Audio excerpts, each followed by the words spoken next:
É uma honra estar aqui nesse evento, porque eu sempre me sinto um antígeno, né? Sempre eu sou o único da área do direito, né?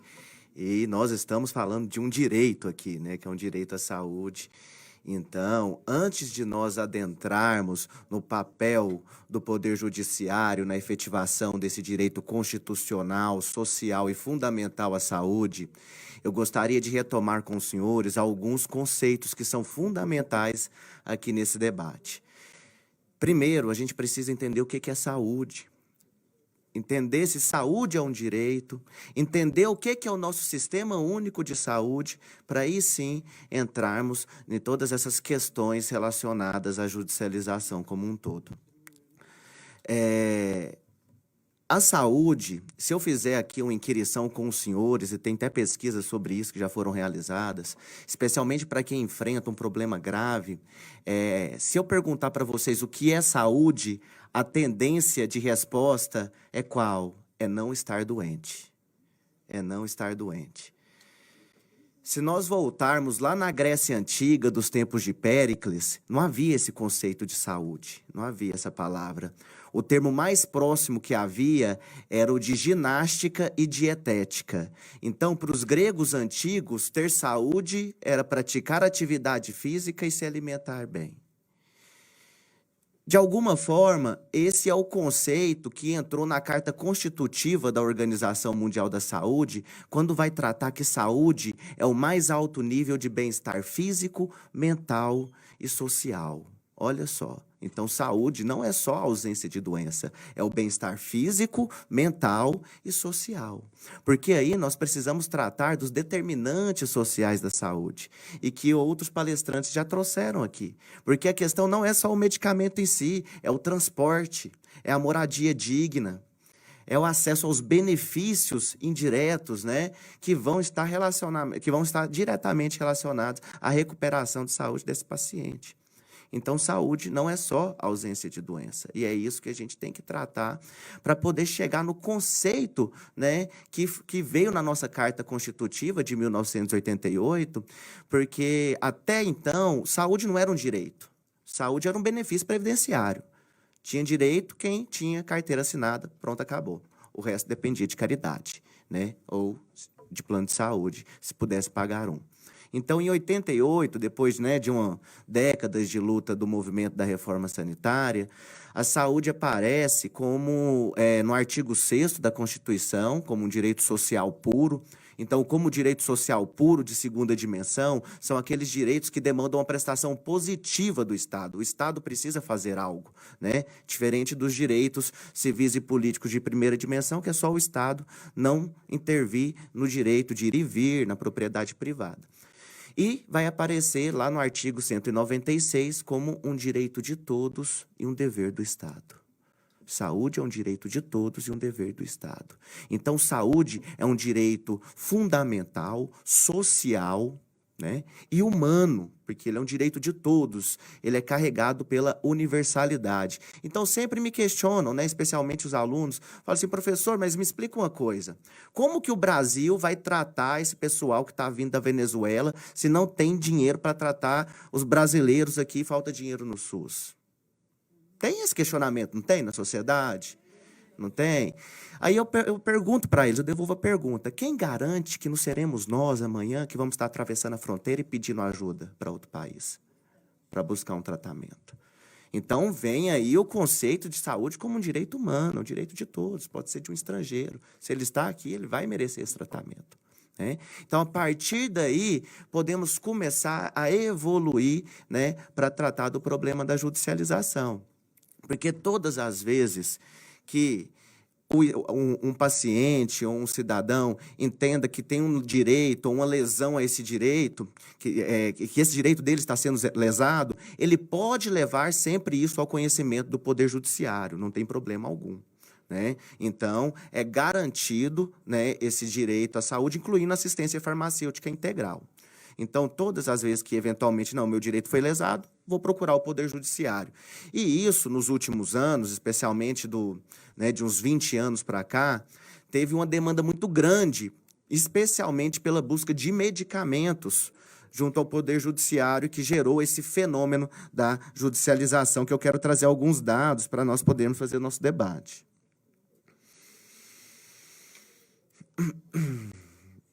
Essa aqui, antes de nós entrarmos nessa questão do debate da judicialização, acho importante nós tratarmos, né, dos princípios, né, doutrinários e organizativos do Sistema Único de Saúde, já que nós estamos tratando desse direito como um todo. Então, como eu já disse para vocês, o direito à saúde no Brasil, a partir do Sistema Único de Saúde, ele é caracterizado pela universalização, pela equidade. O que significa equidade? Tratar desiguais desigualmente na medida da sua desigualdade, né? Existe aquela igualdade formal do artigo 5º, todos são iguais perante a lei, sim, mas todos são iguais de fato, materialmente. Um paciente que enfrenta uma doença reumatológica, ele tem as mesmas chances daquele que não tem essa doença no mercado de trabalho? Não. Então, ele tem que ter um olhar mais... Devemos olhar com mais cuidado para isso. Isso é equidade. Vem do próprio conceito de justiça, que é dar a outra o que lhe é devido, segundo a equidade. E também a integralidade. Então, para qualquer doença, para qualquer enfermidade, haverá uma terapêutica disponível junto ao Sistema Único de Saúde. Talvez não todas disponíveis no mercado, mas para toda doença haverá uma terapia disponível. Isso significa integralidade. Agora vamos discutir se é tudo para todos, né? Esses são os princípios organizativos do SUS, que eu acho fundamental a gente debater, principalmente esse, a participação popular e o controle social, já que eu vi muitas entidades de pacientes aqui, e trazer tanto que é importante para a efetivação dos direitos dos pacientes a organização da sociedade civil, né? Para isso, eu quero lembrar com os senhores, lá no início da década de 80, quando explodiu a epidemia do HIV. Lá naquela época, não existia o HIV ainda, existia o câncer gay. Esse era o nome da doença. Esse era o nome. Então, a sociedade ainda, impregnada pelo desconhecimento e também pelo preconceito, achava que não deveria haver pesquisa para aquilo lá, não, porque aquilo era um flagelo de Deus para condenar pessoas que eram promíscuas. Esse era o pensamento que vigorava na época. E o que aconteceu? A sociedade dos pacientes, os pacientes se uniram em âmbito internacional e foram pleitear seus direitos, né? E nisso houve toda a evolução, e hoje o Brasil é uma referência internacional no enfrentamento ao HIV por causa da pressão da sociedade civil organizada. Hoje o Brasil não é referência internacional, não é porque o Estado, um belo dia, falou: eu vou garantir o coquetel antirretroviral para todos que possuem o vírus, porque eu sou legal. Não, foi pressão da sociedade civil organizada. O mesmo caso agora foi a incorporação do Spinraza, um medicamento para atrofia muscular espinhal caríssimo, biológico, né? O Estado não incorporou porque um belo dia chegou: não, já tem evidência científica suficiente, eu sou legal. Não, foi pressão da sociedade civil organizada, da associação dos pacientes. Então, eu quero trazer esse papel da participação popular e do controle social para falar do papel fundamental que as associações que estão aqui representadas têm nesse debate do direito à saúde no nosso país. Tá certo?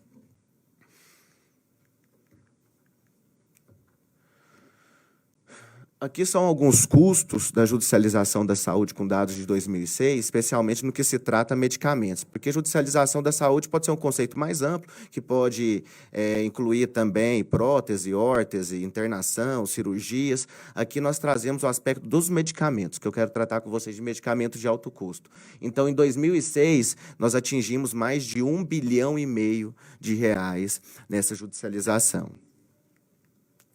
Aqui ficou um pouco apagado, esses já são dados de 2018 do Conselho Nacional de Justiça, mas o que eu quero trazer é o seguinte: aqui são todas as demandas em relação ao Sistema Único de Saúde no Poder Judiciário. Sem sombra de dúvidas, vai estar ali o acesso a medicamentos, o fornecimento a medicamentos é a maior demanda que existe. Aqui são alguns elementos que vão relacionados à judicialização, né? existe esse aumento das ações judiciais. O medicamento de alto custo é bem interessante. Em 2016, os 10 medicamentos mais caros adquiridos pelo Ministério da Saúde custaram 1,1 bilhão, o que equivale a 790 outros itens que foram adquiridos. Ou seja, 10 medicamentos equivale a outros 790 itens, que eu quero entrar nesse debate. Comprometimento do orçamento, é fato, a colega aqui já disse, porque esse debate no Poder Judiciário, e eu vou trazer para vocês como que o Supremo Tribunal Federal decidiu esse ano como essa questão deve ser tratada, mas existe esse debate, sim, que é o da reserva do possível e do mínimo existencial. Então, o orçamento é finito, então, se eu comprometo o meu orçamento com um medicamento biológico que custa milhões para um paciente, que ele não está padronizado, não foi incorporado, não passou pela Conitec, eu vou estar afetando o direito de outra pessoa. Então, a judicialização, ela tem um lado positivo, porque ela provoca esse debate na sociedade sobre o acesso a medicamentos, mas, por outro lado, ele vai ferir, sim, a equidade do sistema, porque aquele que não tem advogado, ele não vai ter esse medicamento. Ele não vai ter. Então, isso vai afetar muito mais aquelas pessoas que estão em situação de vulnerabilidade, que são várias no nosso país. Porque as doenças reumáticas não afetam só classe A e B. Afetam sim classe C, D e E.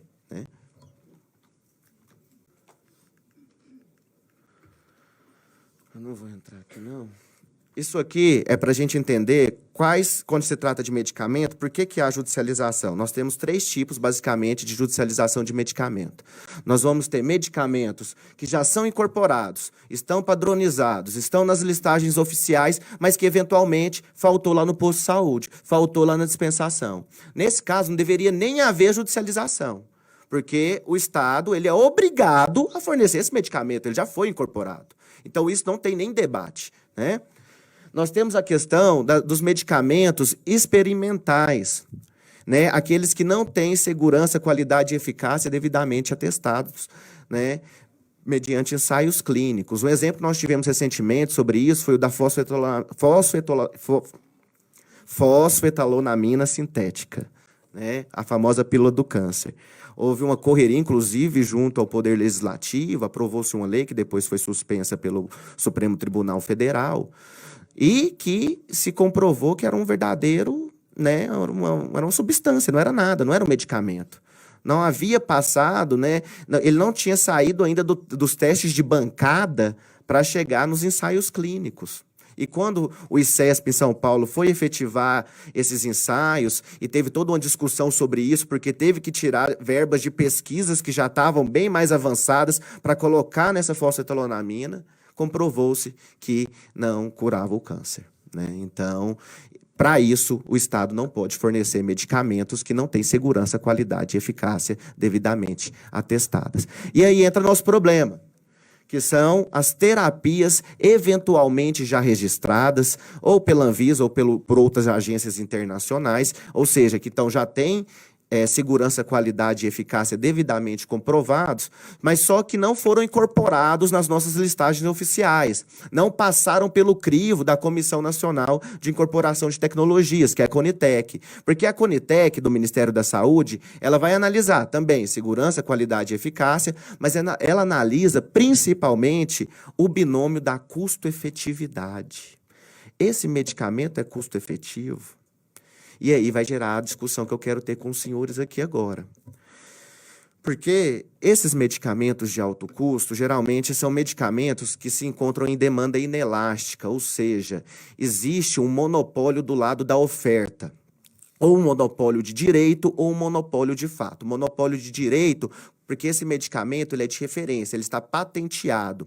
A patente a colega falou de 10 anos, mas a patente é de 20 anos no Brasil, e que, através de mecanismos que estão na nossa legislação e que precisam ser alterados, a indústria consegue se valer de práticas para estender esses 20 anos para 25, 30 anos, o que impede a chegada de medicamentos genéricos ou biosimilares para concorrer com esse medicamento de alto custo. Porque, como ela disse, o que já se comprovou através das pesquisas? Quando o medicamento tem uma concorrência no mercado, todos os preços caem. O genérico, por exemplo, para chegar no mercado, ele já tem que chegar a 35% mais barato. Então, se ele chega a 35% mais barato, o de referência vai abaixar também para disputar o mercado com ele. Então, o que a indústria faz? Ela se vale de várias práticas, que nós podemos citar, por exemplo, o evergreening, a perenização, o forward shifting, o sham litigation. São várias técnicas que eles tentam utilizar para impedir a chegada de medicamentos genéricos no mercado. E isso porque nossa legislação, a nossa legislação de propriedade industrial, que é de 96, ela é um fracasso. Inclusive, tem que haver esse enfrentamento, já que nós estamos tratando de políticas públicas, e isso inclui também o papel do Poder Legislativo nisso. Existem já várias iniciativas em termos de projeto de lei tramitando tanto na Câmara quanto no Senado. O que mais foi debatido é um que era do professor Newton Lima e do doutor Rosinha, que trazia toda uma reforma dessa nossa lei de patentes, para impedir o abuso desse direito de patentes pela indústria farmacêutica. Só que isso está parado lá na Câmara, né? Então, é algo que nós devemos nos sensibilizar para trazer isso. Porque o que eu quero trazer é o seguinte: quando a gente está falando de judicialização de medicamentos, a pergunta que fica é a seguinte: deve ou não o Estado fornecer esse medicamento de 1 milhão? Deve ou não o Estado fornecer? É isso, não é a pergunta que o judiciário faz, que a sociedade faz. Mas eu acho que essa pergunta é equivocada. Porque a pergunta certa que nós deveríamos fazer é: por que determinados medicamentos são tão caros? Por que determinados medicamentos são tão caros que não se tornam custo-efetivos para serem incorporados nas nossas listas oficiais? E aí sim, com honestidade intelectual, com envergadura política, a gente fazer o enfrentamento ao atual sistema internacional de propriedade intelectual, fazer as mudanças devidas na nossa legislação. Porque isso aí a gente vai enfrentar grupos poderosos. Mas vocês também são poderosos. E não podemos nos esquecer disso. Repensar a nossa política de pesquisa e desenvolvimento no Brasil. A colega já trouxe também as parcerias para o desenvolvimento produtivo, né? Que é uma ideia do fortalecimento do complexo industrial da saúde no Brasil, que é uma ideia fantástica. Mas tem que produzir resultado e tem que ser transparente. Até agora, só está gastando e ainda não houve essas incorporações. Né? Então, é algo que tem que ser repensado também. E a maior preocupação que eu tenho em cima disso, né, já para finalizar, não vai dar para mostrar tudo, porque o tempo já está adiantado também, é que o Supremo Tribunal Federal, ele decidiu agora, no mês de maio, como que deve se dar a judicialização dos medicamentos que não têm registro na Anvisa, né? Tem registro no FDA, nos Estados Unidos, na Agência Europeia, na EMA, mas não tem na Anvisa. O que o STF decidiu? O Estado não tem que fornecer. O Estado não tem que fornecer, mas abriu uma exceção, né? Opa, estou voltando para trás. Aqui, ó. O Estado não pode ser obrigado a fornecer medicamentos experimentais. A ausência de registro na Anvisa impede, como regra geral, o fornecimento de medicamento por decisão judicial. É possível, excepcionalmente, a concessão judicial de medicamento sem registro na Anvisa, desde que esteja presente todos esses requisitos. Quais são esses requisitos? E seja caracterizada a mora da Anvisa para analisar esse pedido de registro, né? Mas algo que o Supremo não leva em consideração é que a Anvisa não faz registro de medicamento de ofício. Para ter o registro do medicamento, a indústria tem que vir e pedir o registro. Ela não sai catando moléculas mundo afora e registra aqui, não. A indústria tem que ter um interesse. E durante muito tempo, a indústria não teve interesse de registrar medicamento aqui, porque sabia que ia garantir via judicial. Então, é isso que o Supremo Tribunal Federal está tentando enfrentar também, de alguma forma. Né? E a outra questão também é o esgotamento das alternativas terapêuticas disponíveis no sistema. Porque como o sistema é integral, então aquele paciente já deve ter passado por algum tipo de tratamento. Né?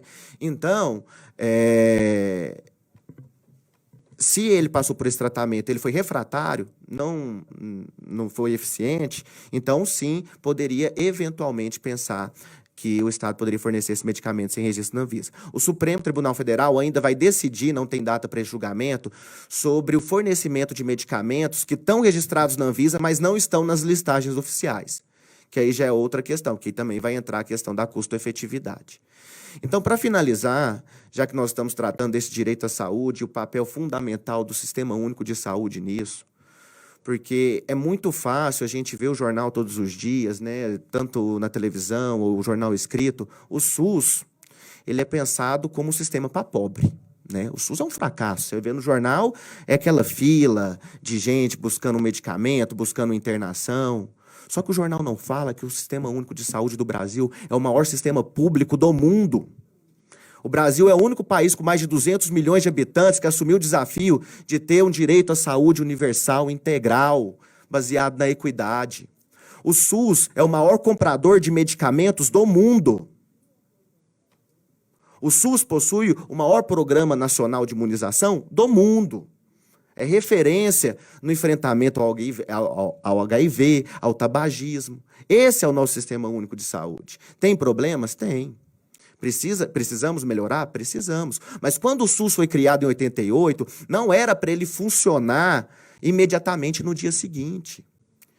E nós devemos tomar cuidado com todos os movimentos que existem, inclusive dentro do parlamento, para enfraquecer o SUS. Especialmente na questão orçamentária. O Sistema Único de Saúde ele é subfinanciado desde que ele surgiu.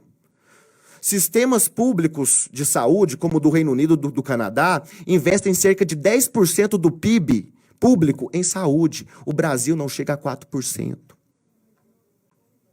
Então é muito mais fácil você sucatear o público, precarizar a carreira dos médicos, precarizar os hospitais públicos e entregar para a iniciativa privada depois. Porque fala que o público é ruim. Mas você não botou o dinheiro. Isso é um movimento de privataria sanitária. Então, para finalizar, eu trago esse pensamento que tem aí uma emenda constitucional, que é a 95, que é a emenda do teto dos gastos, que congelou os investimentos na saúde pelos próximos 20 anos. A população brasileira de idosos vai triplicar. O investimento per capita é menor do que o da Argentina e o do Uruguai e o do Chile em saúde no Brasil. E as altas tecnologias de saúde, como os medicamentos de alto custo, os medicamentos de fronteira, os imunossupressores, os anticorpos monoclonais, eles não seguem o IPCA para aumentar de preço, porque é uma demanda inelástica. O laboratório pode o preço que ele quiser. E quanto custa a vida?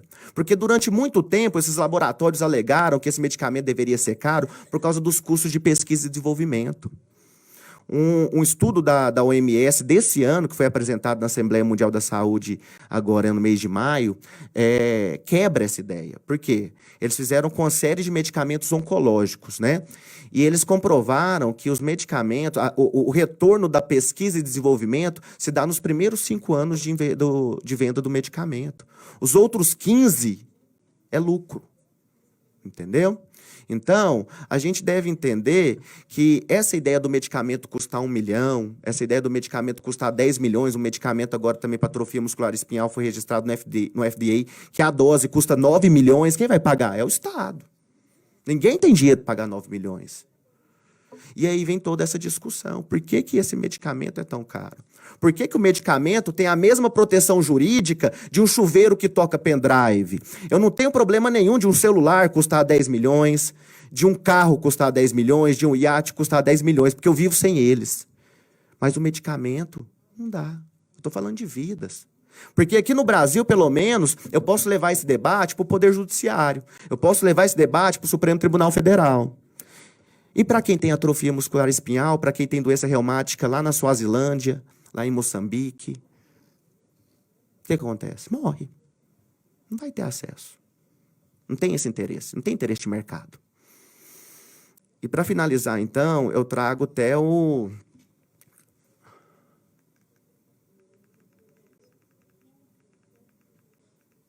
Esse é o estudo da OMS. Eu posso disponibilizar esse material para vocês. Esse é o estudo da OMS, é o gráfico dos medicamentos, que quebra essa ideia de que o medicamento é caro por causa da pesquisa e desenvolvimento. E eu trago essa frase aqui, que é um dos alicerces da ética kantiana, né? Kant vai dizer que no reino dos fins, tudo tem um preço ou uma dignidade. Quando uma coisa tem preço, pode ser substituída por algo equivalente. Por outro lado, a coisa que se acha acima de todo preço e por isso não admite qualquer equivalência, compreende uma dignidade. Saúde não tem preço, né? Tem uma dignidade. Muito obrigado a todos e bom debate.